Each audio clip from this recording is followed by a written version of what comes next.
दोस्तों नमस्कार, ये है मार्गदर्शन फॉर सिविल सर्विसेज। मैं अनुराग चौधरी। दोस्तों, घटना चक्र संक्षिप्त सामान्य ज्ञान के अंतर्गत प्रस्तुत है। आगामी परीक्षाओं के लिए उपयोगी और महत्वपूर्ण भारतीय अर्थव्यवस्था यानी इंडियन इकोनॉमी के महत्वपूर्ण प्रश्नों का संकलन। इस वीडियो के अंतर्गत हम जिन टॉपिक्स को कवर करेंगे उनमें नीति आयोग, गरीबी, कृषि, सार्वजनिक उद्यम और बैंकिंग शामिल हैं। तो आइए शुरू करते हैं।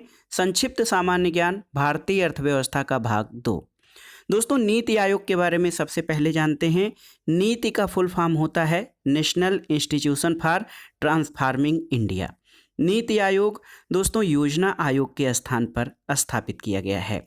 भारतीय देखिए राष्ट्रीय भारत रूपांतरण संस्थान यानी राष्ट्रीय भारत परिवर्तन संस्थान, जिसको नीति आयोग कहा जाता है, इसकी स्थापना एक सरकारी संकल्प द्वारा 1 जनवरी 2015 को की गई है और नीति आयोग ने योजना आयोग का स्थान ले लिया है। तो याद रखिएगा, नीति आयोग योजना आयोग का प्रतिस्थानी संगठन है।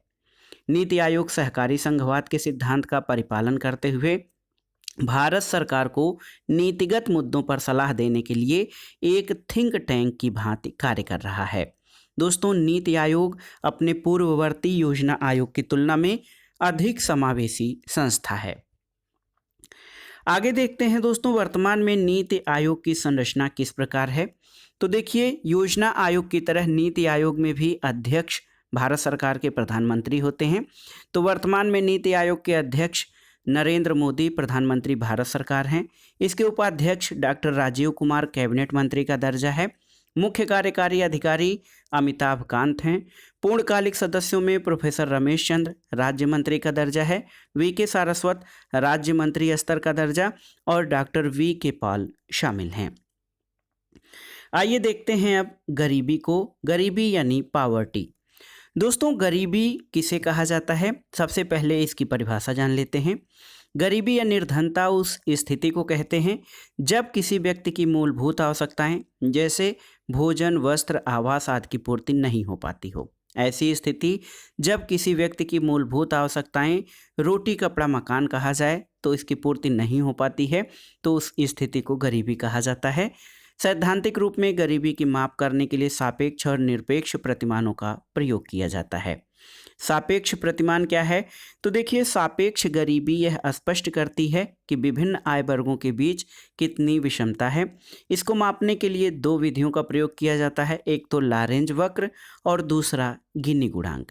लारेंज वक्र और गिनी गुणांक दोनों ही आय की विषमता की माप से संबंधित हैं, याद रखिएगा।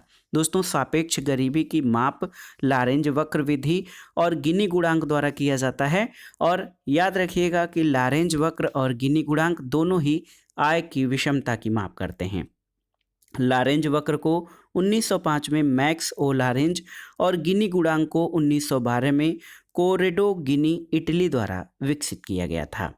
निरपेक्ष गरीबी। तो दोस्तों, निरपेक्ष गरीबी गरीबी की वास्तविक संख्या के आकलन के लिए न्यूनतम आवश्यकता मापदंड का प्रयोग किया जाता है और निर्धारित किए गए इस न्यूनतम उपभोग मानदंड को निर्धनता रेखा कहते हैं।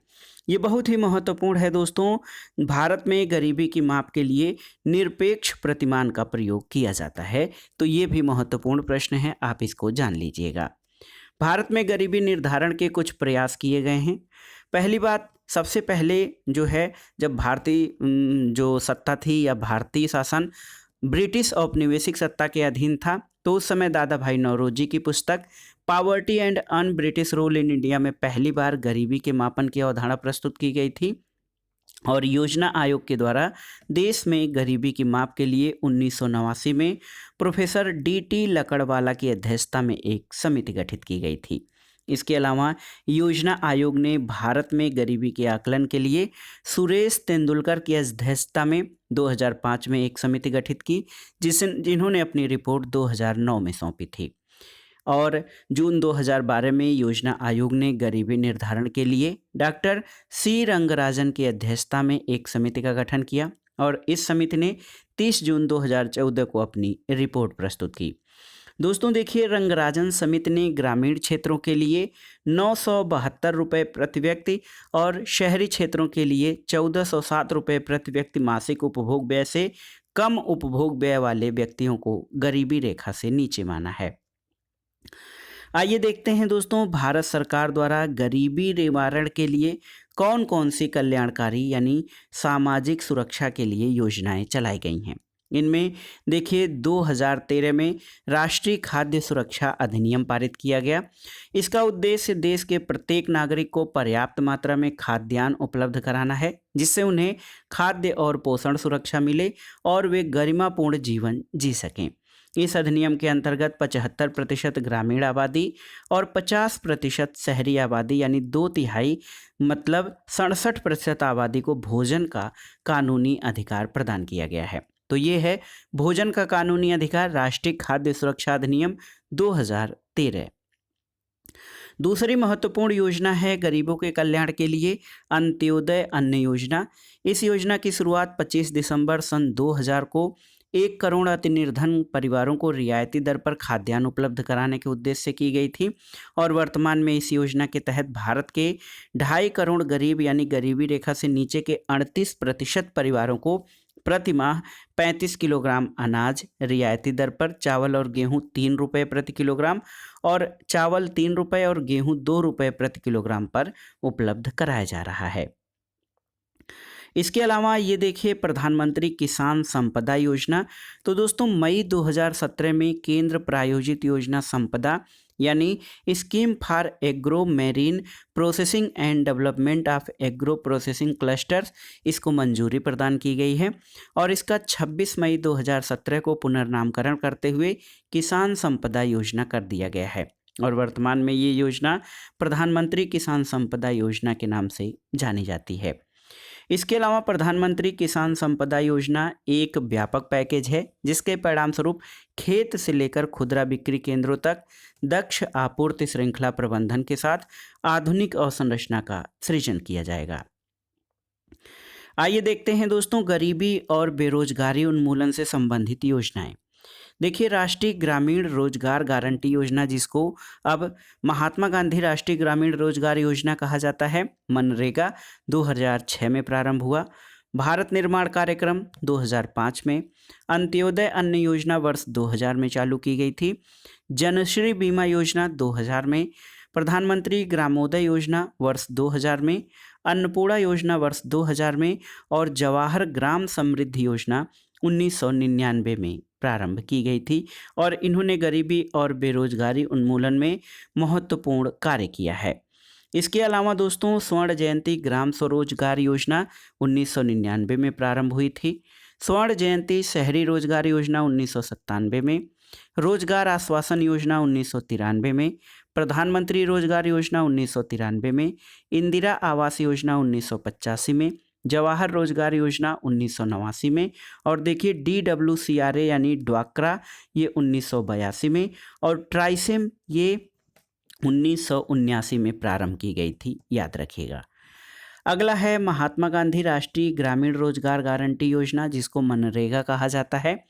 दोस्तों, राष्ट्रपति द्वारा 5 सितंबर वर्ष 2005 को स्वीकृत प्रदान करने के उपरांत राष्ट्रीय ग्रामीण रोजगार गारंटी योजना यानी नरेगा का शुभारंभ आंध्र प्रदेश के अनंतपुर जिले से 2 फरवरी 2006 को देश के 200 चुनिंदा जिलों में किया गया था।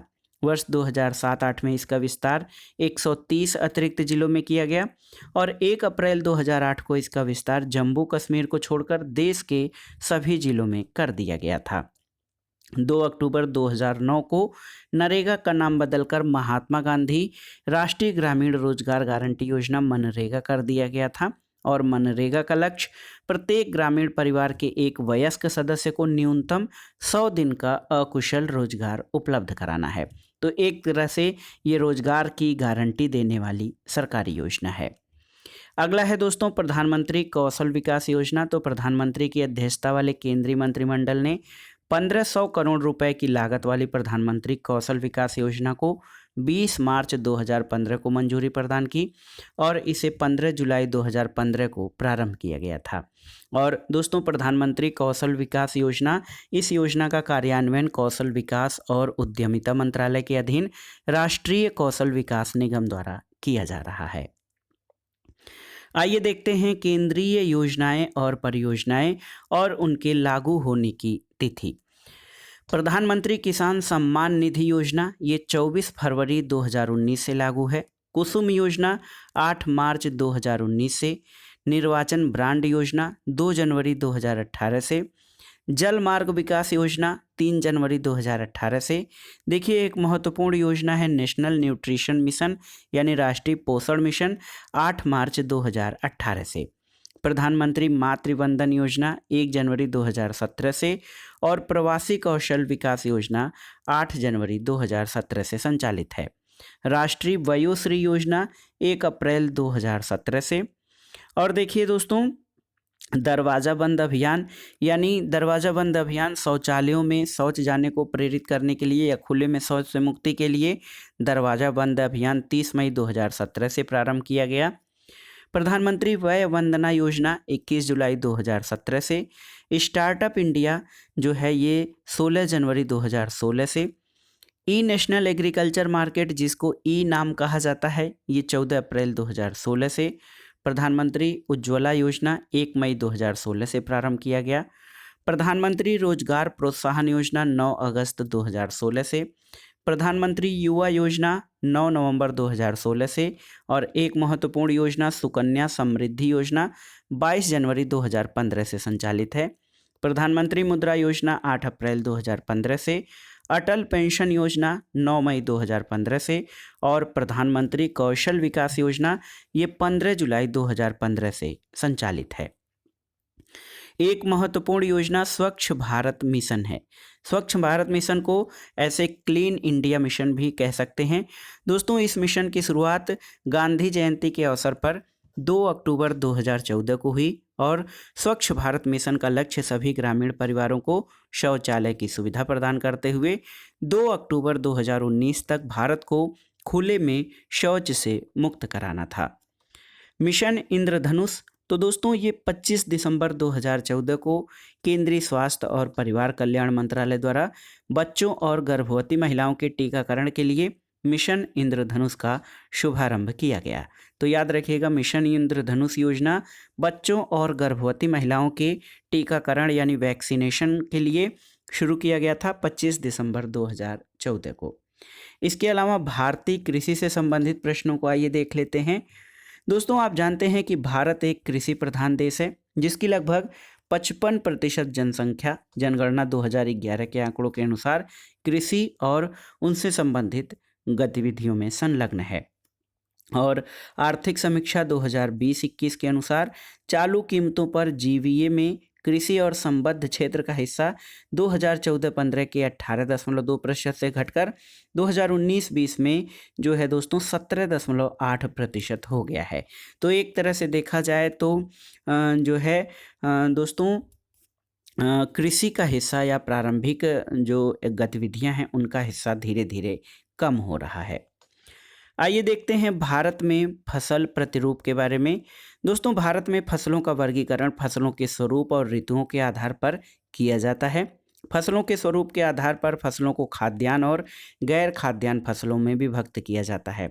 खाद्यान्न फसलों के अंतर्गत चावल, गेहूं, बाजरा, मक्का और अनाजों के अतिरिक्त दलहनी फसलें, उड़द, मूंग, चना आदि शामिल हैं। गैर खाद्यान्न फसलों में तिलहनी फसलें हैं और वाणिज्यिक फसलें, जिनमें गन्ना, कपास, जूट, बागानी फसलें शामिल की जाती हैं। ऋतु के आधार पर फसलों को 3 भागों में बांटा जाता है: रबी फसल, खरीफ की फसल और जायद की फसल। तो याद रखिएगा, ऋतु के आधार पर फसलें 3 प्रकार की हैं: रबी, खरीफ और जायद। और इनकी विशेषता क्या है? दोस्तों, रबी फसलों की बुआई नवंबर-दिसंबर में की जाती है और कटाई मार्च-अप्रैल में होती है। इनमें गेहूं, जौ, चना, मटर, सरसों, आलू ये सभी रबी मौसम की फसलें हैं। खरीफ की फसलों की बुआई जून-जुलाई और कटाई अक्टूबर-नवंबर में होती है। इनमें ज्वार, बाजरा, मक्का, चावल, तिल, मूंगफली आदि हैं और ये सभी खरीफ की फसलें हैं।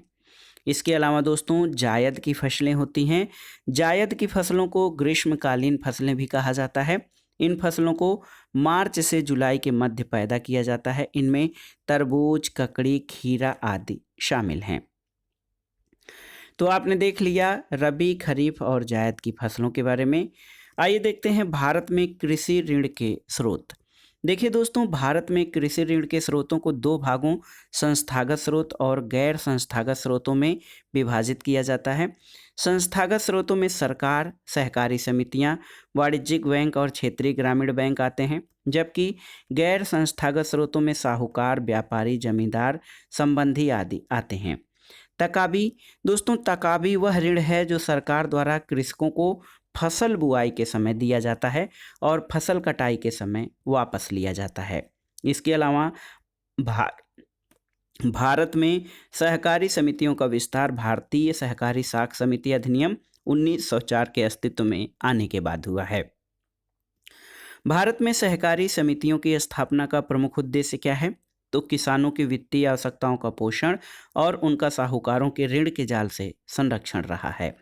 सहकारी समितियों द्वारा कृषकों को अल्पकालीन, मध्यकालीन और दीर्घकालीन ऋण उपलब्ध कराया जाता है।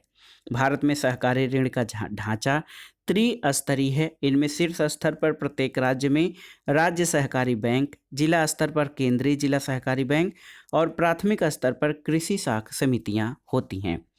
प्राथमिक कृषि साख समितियों के गठन का मुख्य उद्देश्य सदस्यों को ऋण प्रदान करने के लिए निधि एकत्र करना और सदस्यों में स्वावलंबन और मितव्ययिता की भावना जागृत करना है।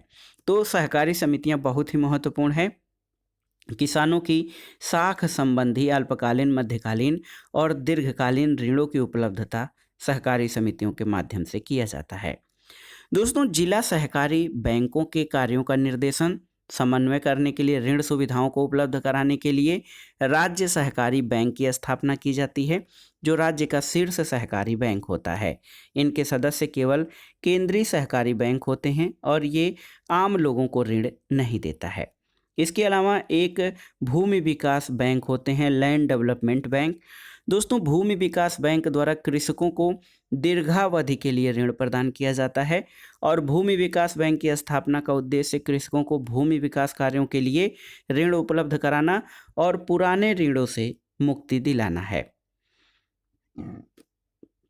भूमि विकास बैंक कैसे ऋण उपलब्ध कराता है? तो भूमि विकास बैंक भूमि को बंधक रखकर ऋण उपलब्ध कराता है। एक महत्वपूर्ण योजना है जिसको शार्ट में KCC कहा जाता है, किसान क्रेडिट कार्ड योजना।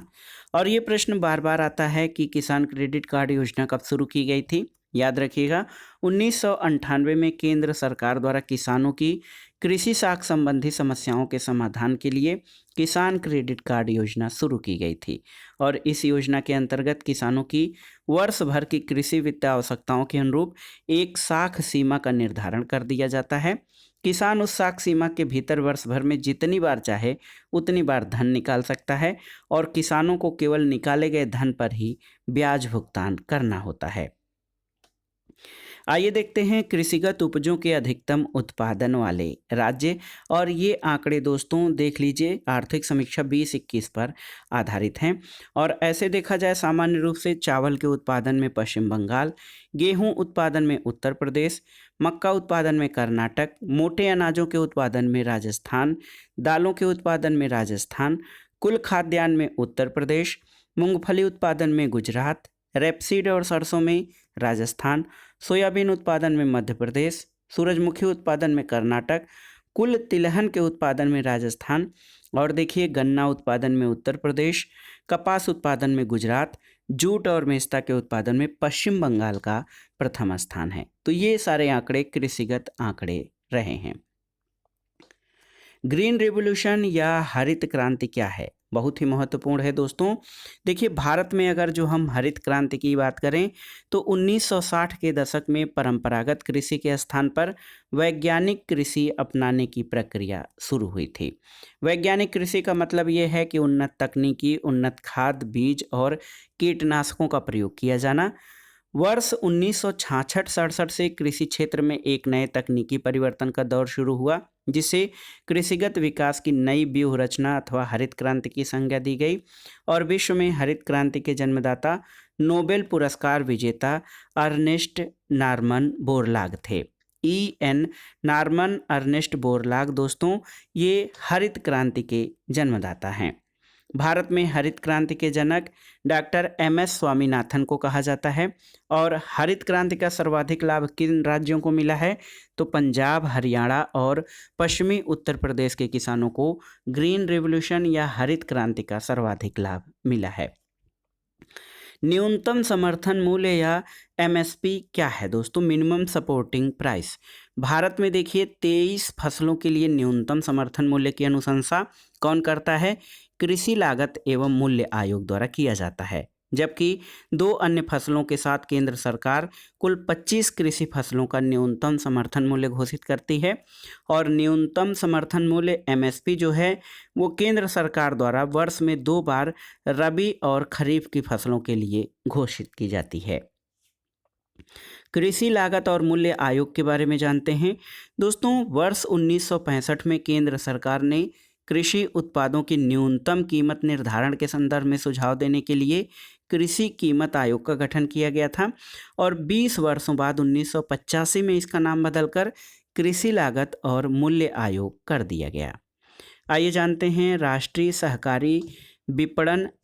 कृषि सहकारी विपणन संघ, जिसको कि नाफेड कहा जाता है, इसका पूरा नाम national agricultural cooperative marketing federation यानी नाफेड होता है। नाफेड क्या है, इसका कार्य क्या है?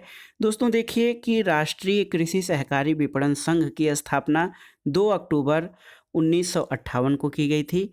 इसका मुख्यालय जो है ये दिल्ली में है और सभी राज्यों में नाफेड के कार्यालय स्थित हैं। आइए 1991 से पूर्व औद्योगिक नीति के बारे में जानते हैं दोस्तों। स्वतंत्रता प्राप्ति के बाद 6 अप्रैल 1948 को तत्कालीन उद्योग और वाणिज्य मंत्री श्यामा प्रसाद मुखर्जी ने भारत की पहली औद्योगिक नीति घोषित की। 30 अप्रैल 1956 को द्वितीय औद्योगिक नीति प्रस्तुत की गई और इस नीति का प्रमुख उद्देश्य आधारभूत और भारी उद्योगों के लिए सुदृढ़ आधार तैयार करना था, एकाधिकारी प्रवृत्तियों पर रोक और विकासोन्मुखी औद्योगिक सहकारी क्षेत्र का उत्तरोत्तर विकास करना था। देखिए भारत की तीसरी औद्योगिक नीति 23 दिसंबर 1977 को तत्कालीन उद्योग मंत्री जॉर्ज फर्नांडिस द्वारा प्रस्तुत की गई और 23 जुलाई 1980 को भारत की नई औद्योगिक नीति संसद में प्रस्तुत की गई थी। नई आर्थिक नीति के बारे में जानते हैं दोस्तों। नई आर्थिक नीति जो है उदारीकरण, देखिए निजीकरण, उदारीकरण और वैश्वीकरण पर आधारित थी, जिसको शॉर्ट में LPG कहा जाता है, लिबरलाइजेशन, प्राइवेटाइजेशन और ग्लोबलाइजेशन। और नई आर्थिक सुधार नीति 1991 ईस्वी में इसमें मुख्य क्षेत्र थे राजकोषीय नीति, मौद्रिक नीति, मूल्य निर्धारण नीति, विदेशी व्यापार नीति, औद्योगिक नीति, विदेशी विनियोग नीति और सार्वजनिक क्षेत्र नीति। दोस्तों 24 जुलाई 1991 को तत्कालीन प्रधानमंत्री PV नरसिम्हा राव ने नई औद्योगिक नीति 1991 की घोषणा की थी और इस नीति के तहत भारत ने उदारीकरण को पूरी तरह अपना लिया था। नई औद्योगिक नीति के माध्यम से औद्योगिक लाइसेंसिंग प्रणाली का न्यूनीकरण, औद्योगिक नियंत्रणों और नौकरशाही के अनावश्यक हस्तक्षेप को समाप्त करने की रणनीति अपनाई गई। वर्तमान में केवल 4 उद्योगों अल्कोहल युक्त पेय पदार्थ, तंबाकू एवं उसके उत्पाद, इलेक्ट्रॉनिक, एरोस्पेस और रक्षा उपकरण, औद्योगिक विस्फोटक और जोखिम बनाने वाले रसायन के लिए ही लाइसेंस की अनिवार्यता है। देखिए दोस्तों वर्तमान में प्रतिस्पर्धा अधिनियम द्वारा एकाधिकार तथा अवरोधक व्यापार व्यवहार अधिनियम 1969, जिसको कि MRTP एक्ट 1969 कहा जाता है, इसके द्वारा प्रतिस्थापित किया गया है। निर्यात प्रसंस्करण जोन, जिसको EPZ कहा जाता है, ये क्या है दोस्तों? भारत निर्यात प्रसंस्करण क्षेत्र की स्थापना करने वाला एशिया का पहला देश है और भारत में सबसे पहले 1965 में कांडला में EPZ यानी एक्सपोर्ट प्रोसेसिंग जोन स्थापित किया गया था। विशेष आर्थिक क्षेत्र या स्पेशल इकोनॉमिक जोन क्या होता है? भारत में विशेष आर्थिक क्षेत्र यानी सेज नीति की घोषणा अप्रैल 2000 में की गई थी। इसका प्रमुख उद्देश्य देश में उत्पादन और निर्यात में आ रहे अवरोधों को दूर करना और भारत में विदेशी निवेश को आकर्षित करना था। वर्ष 2005 में सेज अधिनियम यानी SEZ एक्ट 2005 अधिनियमित हुआ, जो 10 फरवरी 2006 से प्रभावी हो गया। आइए अब भारत में सार्वजनिक उद्यम की बात करते हैं। प्रथम प्रधानमंत्री भारत के पंडित जवाहरलाल नेहरू ने सार्वजनिक क्षेत्र के उपक्रमों को आधुनिक भारत के मंदिर की संज्ञा दी थी और वर्तमान में कंपनियों को महारत्न, नवरत्न और मिनी रत्न का दर्जा दिया जा रहा है। दोस्तों यहाँ पर देखिए भारत की महारत्न कंपनियों के बारे में। इसमें राष्ट्रीय ताप विद्युत निगम यानी NTPC, तेल एवं प्राकृतिक गैस निगम ONGC, भारतीय इस्पात निगम लिमिटेड SAIL, भारतीय तेल निगम IOC यानी Indian oil corporation, coal India limited CIL, Bharat heavy electricals limited BHEL, gas authority of India limited GAIL, Bharat petroleum corporation BPCL, power grid corporation of India यानी PGCIL और Hindustan petroleum corporation HPCL, power finance corporation limited यानी PFCL, ये महारत्न कंपनियों में हैं। नवरत्न कंपनियां क्या हैं? तो दोस्तों वर्ष 1997 में नवरत्न का दर्जा मूलतः 9 कंपनियों के लिए सृजित किया गया था। वर्तमान में नवरत्न कंपनियां बढ़ गई हैं।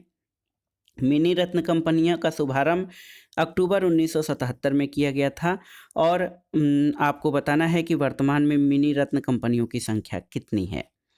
औद्योगिक विकास और वित्तीय संस्थाओं पे आते हैं। दोस्तों भारत में कृषि के बाद दूसरा सबसे बड़ा रोजगार प्रदान करने वाला उद्योग कपड़ा उद्योग है। Small industry development bank for India यानी SIDBI क्या है? दोस्तों SIDBI की स्थापना 2 अप्रैल 1990 को हुई थी और भारतीय लघु उद्योग विकास बैंक का मुख्यालय लखनऊ में है। ये उन सभी संस्थाओं के कार्यों में समन्वय स्थापित करने का कार्य करती है जो लघु उद्योगों के प्रवर्तन में जुड़े हैं। तो SIDBI दोस्तों, SIDBI यानी small industries development bank of India, ये 2 अप्रैल 1990 को स्थापित हुआ था। अगला है औद्योगिक वित्त के क्षेत्र में भारतीय औद्योगिक विकास बैंक यानी IDBI। इसकी भूमिका बहुत महत्वपूर्ण है। IDBI यानी भारतीय औद्योगिक विकास बैंक की स्थापना 1964 में हुई थी। एक कार्यक्रम है दोस्तों प्रधानमंत्री मोदी का, बहुत ही जो है बड़ा कार्यक्रम है, मेक इन इंडिया प्रोग्राम। तो देश को विश्व का पसंदीदा मैन्युफैक्चरिंग हब बनाकर औद्योगिक विकास की गति को तेज करने के लिए मेक इन इंडिया कार्यक्रम शुरू किया गया और ये 25 सितंबर 2014 को प्रधानमंत्री मोदी द्वारा मेक इन इंडिया कार्यक्रम शुरू किया गया।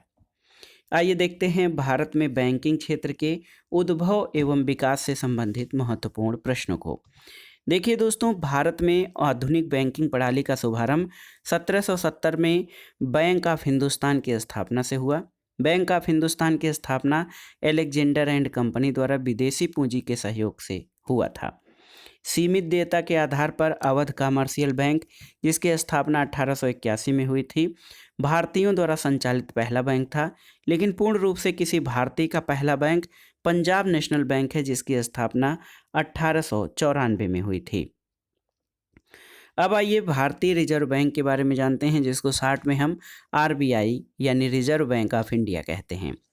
दोस्तों भारत में केंद्रीय बैंक के रूप में भारतीय रिजर्व बैंक की स्थापना हिल्टन यंग कमीशन की अनुशंसा पर 1 अप्रैल 1935 को हुई थी। 1 जनवरी 1949 को इसका राष्ट्रीयकरण किया गया था। भारतीय रिजर्व बैंक का प्रधान कार्यालय मुंबई में है और इसके अतिरिक्त दोस्तों भारतीय रिजर्व बैंक के 31 स्थानों पर क्षेत्रीय कार्यालय यानी रीजनल ऑफिसेज हैं। भारतीय रिजर्व बैंक के प्रथम गवर्नर सर ऑसबोर्न स्मिथ 1 अप्रैल 1935 से 30 जून 1937 तक थे और भारतीय रिजर्व बैंक के प्रथम भारतीय गवर्नर CD देशमुख, जो कि 11 अगस्त 1943 से 30 जून 1949 थे और इन्हीं के कार्यकाल में भारतीय रिजर्व बैंक का राष्ट्रीयकरण हुआ था। आइए देखते हैं दोस्तों, बहुत ही महत्वपूर्ण है कि भारत की सभी करेंसी नोटों 2, 5, 10, 20, 50, 100, 200, 500 और 2000 का निर्गमन भारतीय रिजर्व बैंक करता है। 1 रुपए के नोट और सिक्के का निर्गमन वित्त मंत्रालय भारत सरकार द्वारा किया जाता है। 1 अप्रैल 1957 यानी 1 अप्रैल 1957 से भारत में दशमलव प्रणाली की मुद्रा प्रचलन में है। भारत में बैंकिंग, तो दोस्तों वाणिज्यिक बैंकों का नियमन और संचालन भारतीय बैंक विनियमन अधिनियम 1949 के अंतर्गत किया जाता है। एक महत्वपूर्ण भारतीय स्टेट बैंक है एसबीआई। भारत में सार्वजनिक क्षेत्र का पहला बैंक वर्ष 1955 में भारतीय स्टेट बैंक के रूप में सामने आया और सार्वजनिक क्षेत्र के बैंकों में भारतीय स्टेट बैंक सबसे बड़ा बैंक है। एक महत्वपूर्ण घटना हुई थी राष्ट्रीयकरण से संबंधित भारतीय बैंकों का राष्ट्रीयकरण। इसका पहला चरण 19 जुलाई 1969 को उन 14 बैंकों का राष्ट्रीयकरण किया गया जिनकी प्रदत्त पूंजी 50 करोड़ या इससे अधिक थी।